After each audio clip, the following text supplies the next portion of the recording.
नमस्कार प्यारे बच्चों, कैसे हो ग्राम विकास अधिकारियों। बड़े ही कल से कमेंट चल रहे थे, बोले अब तो तुम तो रहोगी कमारी, पेपर देखकर हिल गया है ग्राम विकास अधिकारी। चलो ये तो चलता रहता है। सबसे पहले ग्राम सेवक के पेपर की हम चर्चा करते हैं, फिर जिनका एसआई का क्लियर हो गए फिर हम उनकी थोड़ी सी 2 बातें कर लेते हैं, आगे क्या करना है ये भी 4 बातें कर लेते हैं, ऐसे टोटल हम 10 बातें कर लेंगे। देखो बच्चों, आपने तैयारी की होगी, अच्छी तैयारी की होगी।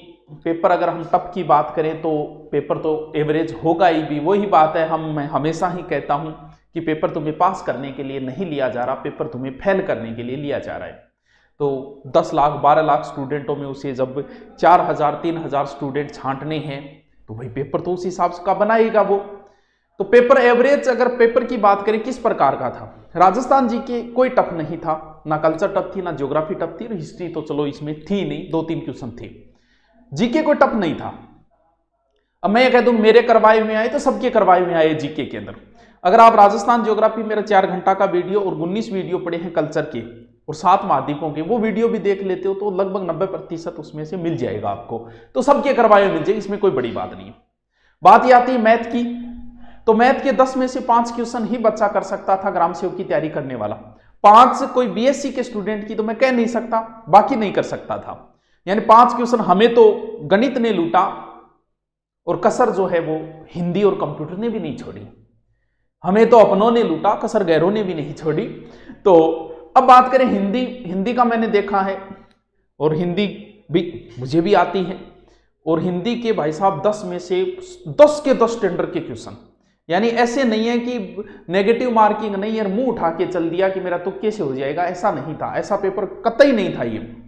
तो इसके अंदर 10 के 10 टेंडर के थे, लेकिन 5 बड़े ही शानदार क्वेश्चन थे। अगर ऐसे आदमी हिंदी को नॉर्मल लेके करके आए तो उसके 5 से ज्यादा सही नहीं हो सकते। कंप्यूटर के भी 2 से 3 क्वेश्चन टफ थे, यानी 20 क्वेश्चन ऐसे थे जो हर स्टूडेंट को नहीं आ सकते थे इसके अंदर। बात अगर मैं मेरिट की करूं तो मैं इस पेपर की तुलना कर रहा हूं पीछे आरएस प्री के पेपर से। Same to same, M to same, so as it is, उसके जैसा ही लेवल इसका था, जैसा लेवल। जबकि आरएस प्री के अंदर तो सिर्फ जीके ही तो था, जीके जीएस ही तो था। ग्राम सेवक बनने के लिए उसे इंग्लिश भी आनी जरूरी थी, हिंदी भी जरूरी थी, मैथ भी जरूरी थी, रीजनिंग, ये पास करने के लिए। जबकि आरएस के अंदर तो जीके से पास हो रहा था उसका, करंट और जीके से, चलो मैथ रीजनिंग थी लेकिन न आए तो भी प्री उसका हो जाता है। इन दोनों पेपर की तुलना करो, आरएस में कितने लेवल के बच्चे बैठते हैं और गहन अध्ययन करते हैं उसका, फिर भी उसकी मेरिट 45 आरएस की। पास कितने किए? मात्र 20,000, यानी 20 से 25,000 स्टूडेंटों में 45। यहां कह रहे हैं हम 1 लाख पास करेंगे, लगभग 1 लाख समथिंग पास बच्चे होंगे, यानी 70-80 हजार मान लो, लाख मान लो। तो तुम सोच सकते हो कि मेरिट क्या रहेगी। इसका मतलब मेरा यह मानना है, पहली बात, मेरिट का निर्धारण कोई अध्यापक कंफर्म नहीं कर सकता। ऐसे नहीं बोल सकता कि 58.70 रहेगी। मेरिट का निर्धारण जो भी अध्यापक करेगा वो अमूमन की जाती है। यानी मैं मानता हूं कि जो 50 के लमसम है, कितने के?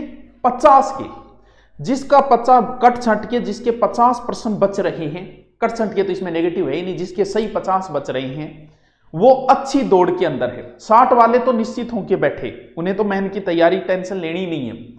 50 का मतलब ये हुआ कि 45 भी रह सकती है, जो जनरल ओबीसी की मेरिट 55 भी रह सकती है। ये 50 एक बीच का आंकड़ा है, ऐसे नहीं कह सकता। आप कोई कहे गुरु जी मेरे 49 बने तो मेरा बताओ थे तो 50 बोले, 49 वाले का भी हो सकता है, 52 वाला भी रह सकता है, क्योंकि 50 के अमूमन का मतलब 45 55 इसके मध्य को रहेगी।